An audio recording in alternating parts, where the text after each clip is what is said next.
वरदान nursing home and वरदान test tube baby centre संचालिका एवं क्षेत्र की जानी मानी सर्जन, स्त्री रोग व बांझपन विशेषज्ञ डॉक्टर कुनिका चेची को इंडियन फर्टिलिटी सोसाइटी की राष्ट्रीय वार्षिक कॉन्फ्रेंस 2025 में बांझपन सेक्टर में उत्कृष्ट कार्य करने पर आईएफएस राष्ट्रीय उपलब्धि पुरस्कार से सम्मानित किया गया।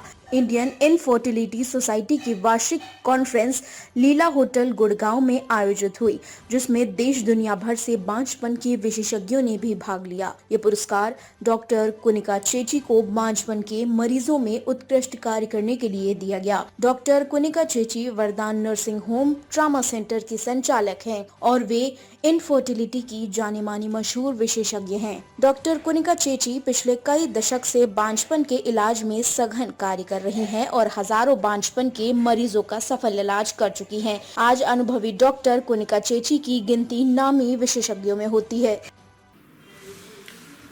कुनिका मैम, जो आपको ये अवार्ड मिला है, नेशनल अचीवमेंट अवार्ड मिला है, इसके बारे में आप क्या कहना चाहेंगे? कौन सी संस्था के द्वारा दिया गया है? नमस्कार। ये इनफर्टिलिटीज़ की एक सोसाइटी है, इंडियन फर्टिलिटी सोसाइटी। उनकी तरफ से कुछ डॉक्टर्स को, जिन्होंने बहुत लंबे समय से इस फील्ड में काम किया है, उनको चूज़ करके उन्होंने कुछ लोगों को ये अवार्ड दिया है। उनमें से एक मैं भी हूँ, जिसके लिए मैं आईएफएस की बहुत बहुत धन्यवाद करती हूँ कि उन्होंने हमें ये अवार्ड दिया। मैम, जो ये आज की समस्या आ रही है कि भाई बच्चे ना होने की समस्या होती है, गर्भधारण करने में कई बार लेडीज़ को प्रॉब्लम्स होती हैं, इसके बारे में क्या रीजंस हैं कि भाई क्यों होती है ये प्रॉब्लम?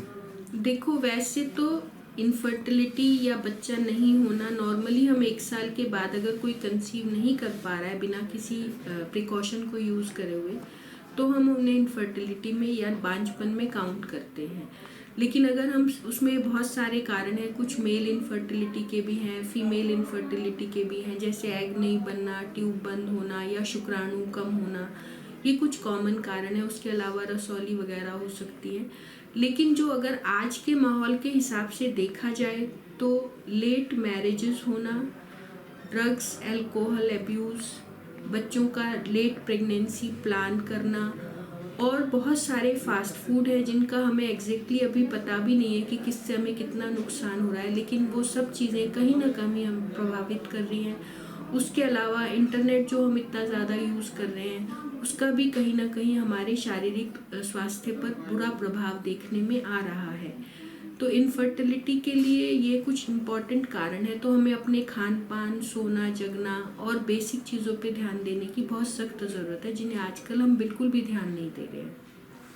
तो मैम, इसके लिए अब अगर जैसे आपके पास अगर किस तरह के पेशेंट्स आते हैं, तो आप उसके लिए कौन सी टेक्नोलॉजी है, किस तरह के हम आजकल इलाज अवेलेबल हैं जिससे हम लोगों का इलाज कर सकते हैं?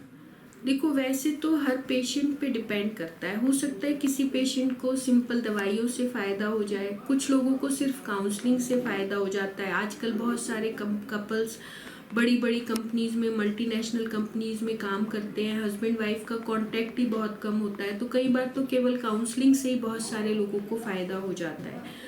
अगर वहाँ पे सब ठीक है और बेसिक रिपोर्ट्स ठीक हैं, तो फिर दवाइयों से हो सकता है। उसके बाद आईयूआई है और एडवांस ट्रीटमेंट के तौर पे आईवीएफ या टेस्ट ट्यूब बेबी आता है। तो ये सभी सुविधाएं हमारे अस्पताल में हैं और हर मरीज के आधार पर निर्णय लिया जाता है किसके लिए क्या करना है।